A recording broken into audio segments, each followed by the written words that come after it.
Fridtjof Schuon, résumé de la métaphysique intégrale. Seconde partie, le monde de la tradition. Chapitre, le mystère du visage hypostatique.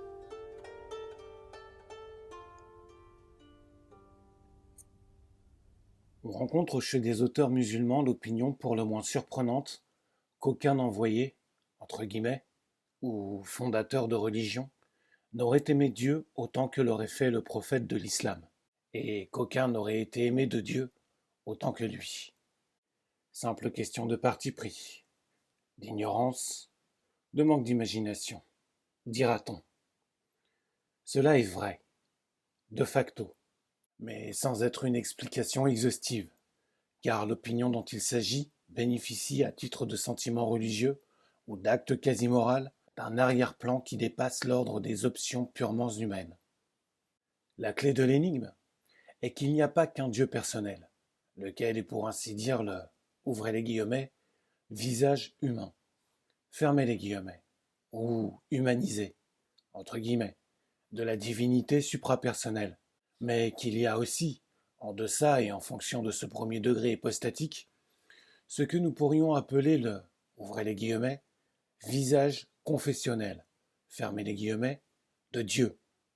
C'est le visage que Dieu tourne vers telle religion, le regard qu'il jette sur elle, sans lequel elle ne pourrait même pas exister. En d'autres termes, le, ouvrez les guillemets, visage humain, fermez les guillemets, ou personnel, entre guillemets, de Dieu, assume divers modes qui correspondent à autant de perspectives religieuses, confessionnelles ou spirituelles. Si bien qu'on pourrait dire que chaque religion a son Dieu, sans nier pour autant que Dieu est un, et que cette unité peut à tout moment percer le voile de la diversité. Le fait que le Dieu de l'islam se manifeste, ou peut se manifester, autrement que celui du christianisme, ne saurait empêcher qu'en substance, chrétiens et musulmans adorent le même Dieu. L'être divin contient toutes les possibilités spirituelles, et par conséquent, tous les archétypes religieux et mystiques, et les ayant projetés dans l'existence, il regarde chacune d'un regard particulier et approprié. C'est dans un sens analogue qu'on a dit que les anges parlent à chacun le langage qui lui convient. Ce regard, entre guillemets, ou ce visage, entre guillemets, est une sorte de nouvelle, ouvrez les guillemets, subjectivité divine, fermez les guillemets, subordonnée à celle de Dieu en soi, et la transmettant sous un mode particulier à l'homme. C'est ainsi que la lumière incolore, sans cesser d'être la lumière, projette les couleurs de l'arc-en-ciel, et c'est ainsi que l'eau, transformée en glace, donne lieu à des cristallisations et par conséquent à des manifestations différenciées, et même opposées. S'il y a conflit des religions, des confessions, des voies, c'est parce qu'il y a une concurrence des archétypes. Ceci ne saurait être foncièrement contradictoire. L'apparente opposition des couleurs rouges et vertes se résout précisément dans leur origine incolore, mais ils sont néanmoins exclusifs, les uns des autres, sauf en leur centre, par définition informelle, eux, et débouchant sur la lumière pure. Il importe de comprendre que l'hypostase visage, ou regard, n'est pas une abstraction, qu'elle est au contraire une autodétermination divine, concrète, en vue de tels réceptacles humains singuliers ou collectifs, et qu'elle projette, dans la maya humaine, tout un univers particulier ayant ses propres lois, ses propres possibilités, ses propres prodiges. C'est en ce sens qu'on peut dire que changer de religion, c'est changer de planète.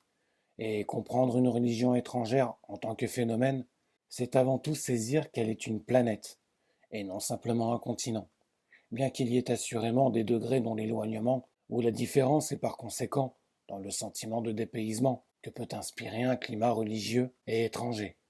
Le soleil est un, mais il regarde les planètes avec des regards différents, si l'on peut dire, et il est vu différemment suivant leur situation dans l'espace. Image simpliste peut-être, mais en tout cas suffisamment adéquate pour être valable sous le rapport qui importe ici.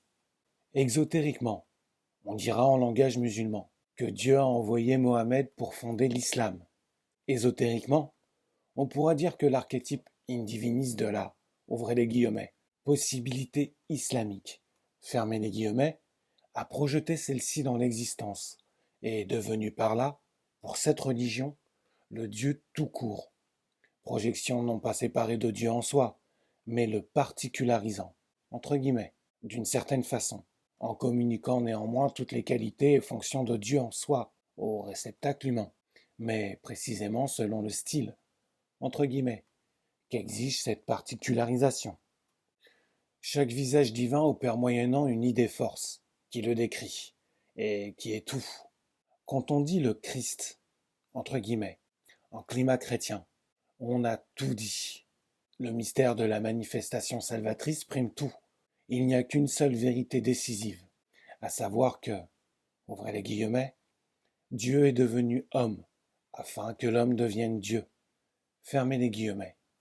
Or là, ouvrez les guillemets, spécification hypostatique, fermez les guillemets, le, ouvrez les guillemets, visage divin, fermez les guillemets, qui a projeté dans le monde cet aspect du rapport, ouvrez les guillemets, Dieu-homme, fermez les guillemets. Ce visage hypostatique se solidarise d'une certaine manière avec toutes les conséquences que l'archétype provoque dans le monde humain, sans exclure ce phénomène tout naturel qu'est le parti pris religieux. Cependant, même dans cette limitation, Dieu ne cesse pas d'être Dieu, le seul Dieu qui soit, et il ne permet pas à sa projection particulière un triomphe absolu. Il la contredit, soit ab extra, soit ab intra, c'est-à-dire soit par une autre religion, soit par la Sophia Perennis. Spiritus autem ubi vult spirat. En climat musulman. L'idée force, l'idée pour ainsi dire ontologiquement indiscutable, est le postulat du Dieu un, qui dit Allah, entre guillemets, a tout dit.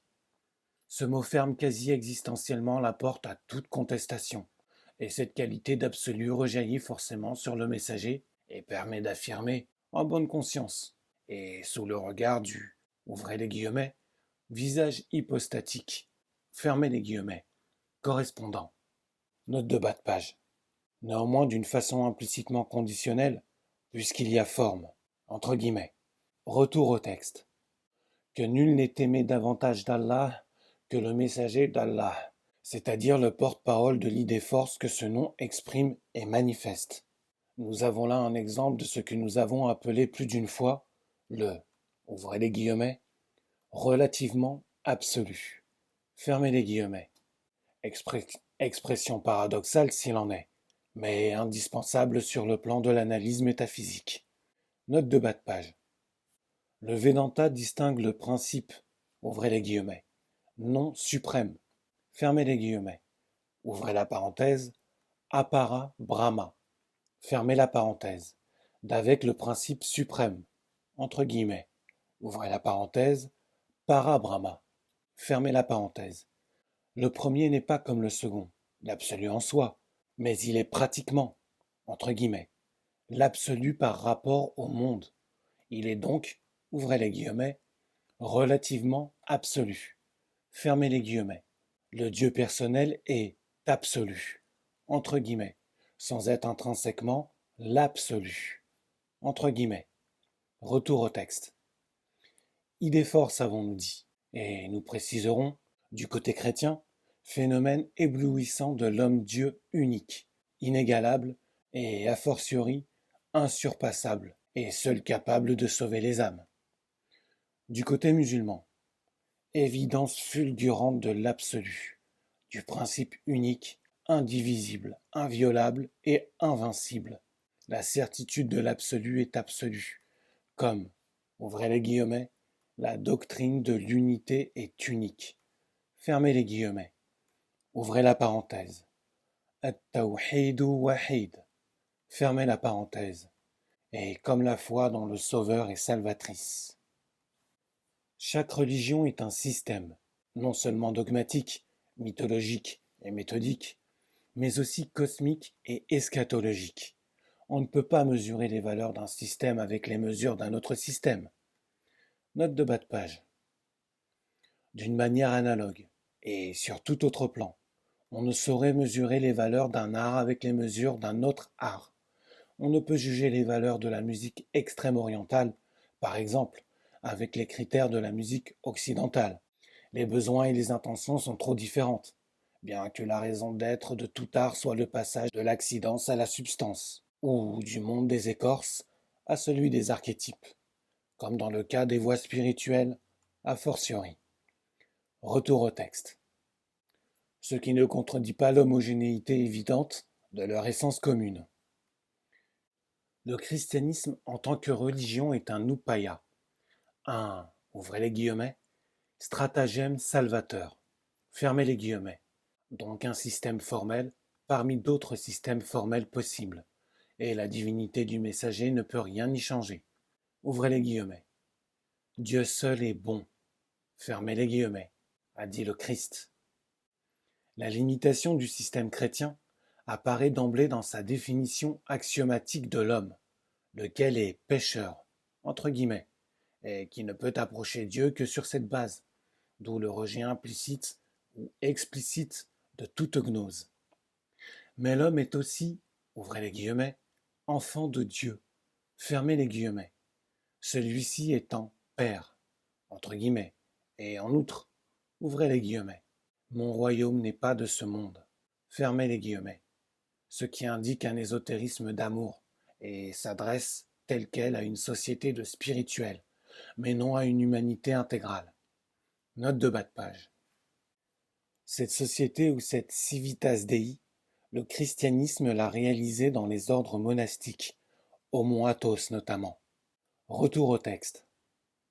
En fait, l'application légaliste de cette, ouvrez les guillemets, sagesse de saint, fermez les guillemets, a créé une dangereuse scission dans le corps social, comme le montre dans l'histoire de la chrétienté sous la sourde tension ou la guerre chronique entre le clergé et la laïcité, dans le monde catholique avant tout.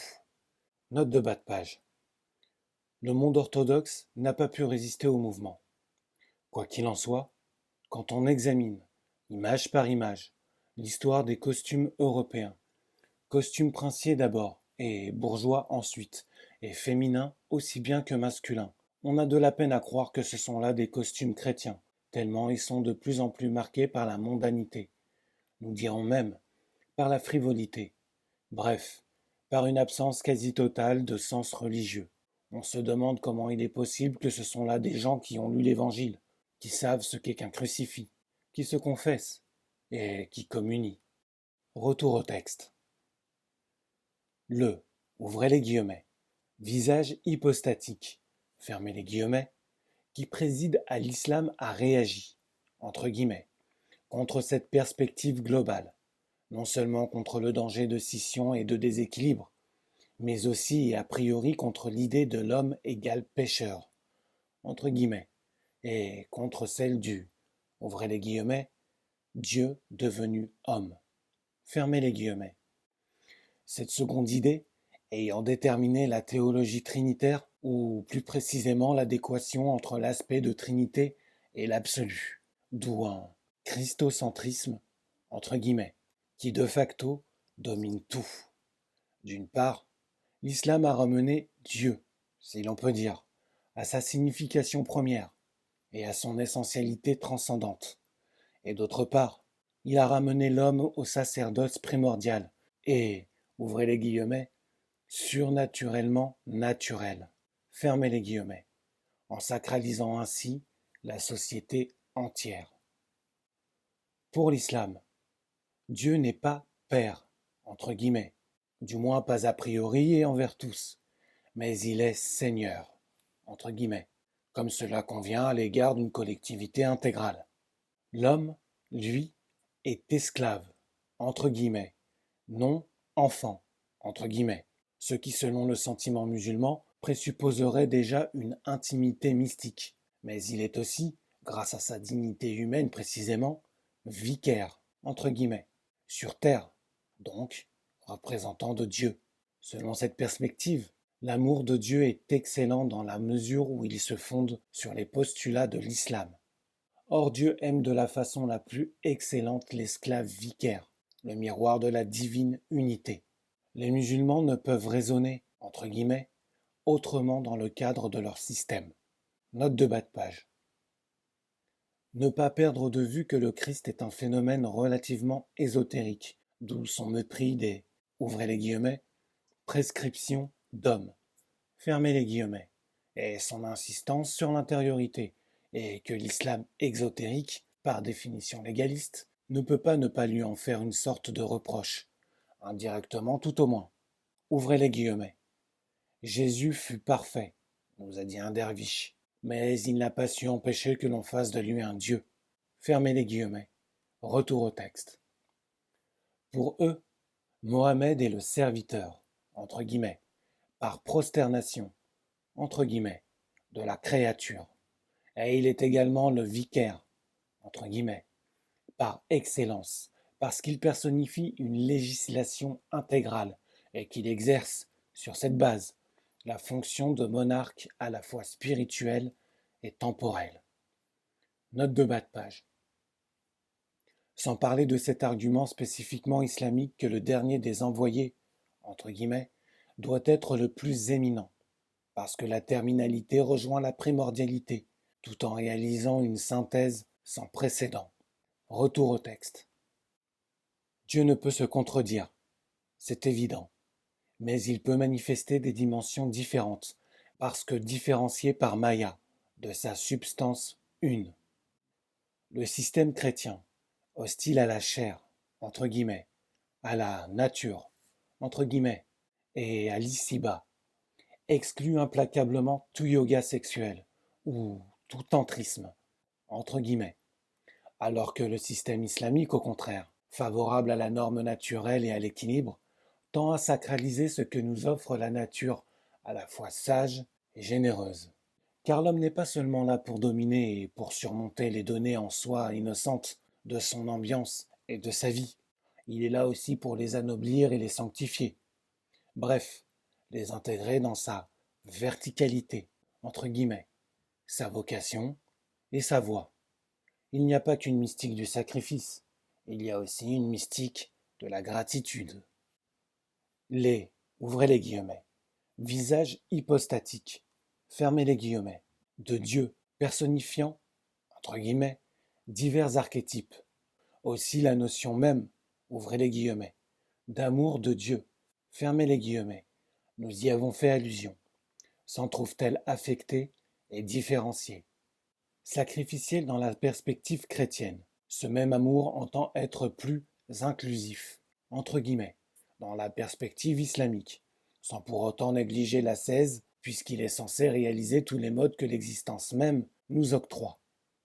Il faut tenir compte de ce jeu des archétypes, quand on se heurte à une annexion confessionnelle de l'amour de Dieu, et a priori de Dieu lui-même, et comprendre que le visage hypostatique auquel se réfère donne nécessairement sa caution aux opinions ou aux sentiments conformes au monde de compossible qu'il a créé, quitte à briser insidieusement l'écorce du symbolisme et à manifester fort paradoxalement cette quintessence qu'est la vérité de, ouvrez les guillemets, partout et toujours. Fermez les guillemets, note de bas de page. Aussi le Coran nous rappelle-t-il volontiers que, ouvrez les guillemets, Dieu fait ce qu'il veut. Fermez les guillemets. Retour au texte. Toute religion vient de Dieu, et de ce fait, engage, entre guillemets, Dieu, à un certain degré et sous certains rapports, dans le cadre de telle ou telle croyance. Mais Dieu, en son acéité, n'est pas pour autant adepte de tel credo, quod absit. On pourrait dire, aussi sur le plan de la révélation diversifiée. Dieu opère par antinomisme. Il ne révèle pas d'emblée la vérité dans toute sa complexité, mais il propose, successivement ou sporadiquement, des aspects antinomiques. Note de bas de page. On sait le rôle que joue l'antinomisme, la dialectique par contraste, dans diverses théologies. La palamite, notamment. Le théologien propose deux énonciations apparemment inconciliables, dont la contradiction même provoque, telle une étincelle jaillissant du silex, une intuition illuminatrice, sinon articulable. Retour au texte. dont chacun s'ouvre en son centre sur la vérité totale, et celle-ci ne se livre pas d'une façon gratuite. Elle a des exigences qui, en fin de compte, engagent l'homme entier. Sans conteste possible, l'assertion même, indirecte, qu'il est un messager religieux plus parfait que le Christ, a quelque chose de profondément choquant. Mais il ne faut pas perdre de vue qu'au point de vue musulman, l'assertion que Jésus est Dieu, en vertu d'une trinité intrinsèque, note de bas de page. C'est-à-dire, qui ne dit pas Trinité, ne dit pas Dieu. Retour au texte. En sorte que d'une certaine façon, Dieu est Jésus, et pour le moins tout aussi choquante que l'est, en dehors de ce point de vue, la précédente opinion. Et de même, pour un hindou ou un bouddhiste, l'assertion que leurs révélations respectives ne proviennent que de l'humain, entre guillemets, ou du naturel, entre guillemets, qu'elles n'ont donc rien de surnaturel, entre guillemets, et que rien ne peut sauver l'homme en dehors du seul christianisme, cette assertion, ou cette opinion, disons-nous, est tout aussi odieuse pour les intéressés que l'est, pour les chrétiens, la sous-estimation du Christ. Note de bas de page. Cette sous-estimation peut s'étendre à la mère du Christ, quand le Coran déclare que, ouvrez les guillemets, Dieu t'a élu, ouvrez la parenthèse, ô Marie, fermez la parenthèse, et purifié, et, ouvrez la parenthèse, placé, fermez la parenthèse, au-dessus de toutes les femmes, fermez les guillemets. Il est des commentateurs qui trouvent le moyen de lui faire dire simplement que Marie fut, ouvrez les guillemets, la femme la plus pieuse de son temps, fermez les guillemets, ni plus, ni moins. Minimalisme absurde, qui s'explique par la crainte de la mariolâtrie. Toujours ad majorem Dei gloriam, ce qui en climat de monothéisme ombrageux est théologiquement et psychologiquement décisif. Retour au texte. De même encore, il est profondément odieux pour les juifs, et du reste aussi pour les musulmans, d'entendre dire qu'un Enoch, un Noé, un Abraham, un Moïse, un Élie n'aient eu accès au paradis que par l'entremise de Jésus de Nazareth, alors qu'ils accepteraient en principe l'intervention d'une puissance divine. Les, ouvrez les guillemets, non divins, fermez les guillemets, équivalent pratiquement à des hypostases, donc d'un logos intemporel et transhistorique. Note de bas de page. Quand le Christ a personnifié en fait, l'islam en rend compte en nommant Jésus, ouvrez les guillemets, Esprit de Dieu, fermez les guillemets, ouvrez la parenthèse, Ruh Allah, fermez la parenthèse, mais sans en tirer les mêmes conséquences que le christianisme. Au demeurant, nous contestons non que le Christ soit, ouvrez les guillemets, descendu aux enfers, fermez les guillemets, pour élever des âmes à la, ouvrez les guillemets, vision béatifique, fermez les guillemets, mais que ce geste salvateur concerne indistinctement tout homme de bien, même en dehors d'Israël, ayant vécu avant l'ère chrétienne. Retour au texte. Tout compte fait, l'idée que tel messager religieux aurait aimé Dieu plus parfaitement que tel autre messager, ou que tous les autres, nous paraît être pour le moins luxe inutile. Dans l'islam, où elle a surgi même sous une plume des plus éminentes, elle ne résulte ni du Coran, ni de la Sunna. Elle n'est donc rien de plus qu'un pieux excès. Reste à savoir si, dans un espace religieux, de telles initiatives ou de tels écarts peuvent être évités, ou dans quelle mesure ils peuvent l'être, étant donné que la religion vit en partie d'enthousiasme, humainement parlant, et que nul ne peut imposer des lignes de démarcation au débordement de la foi, ou éventuellement de la spéculation théologique ou mystique. La question qui se pose pour nous est de savoir, non seulement pourquoi des excès d'opinion, quel qu'en soit le niveau, existent en climat religieux, mais aussi pourquoi on les rencontre même chez des ésotéristes de première grandeur. Sans doute faut-il tenir compte ici d'un élément de bhakti, de mystique d'amour, lequel englobe tout dans un flux unique de dévotion, sans trop se soucier d'un sens critique, qui, en pareil climat, apparaît comme une dissonance, et presque comme une trahison. Le jardin mythique de la tradition est un système clos et bienheureux, dont le contemplatif ne sort pas volontiers pour s'engager dans l'espace froid et neutre d'une, ouvrez les guillemets, science exacte, fermez les guillemets, telle la, ouvrez les guillemets, religion comparée, fermez les guillemets. Si le gnostique se voit obligé de dépasser le monde des formes, il le fera de préférence par l'ouverture providentielle située au centre même de son jardin. Il hésitera en climat étroitement confessionnel à pénétrer dans la stratosphère de la vérité tout court.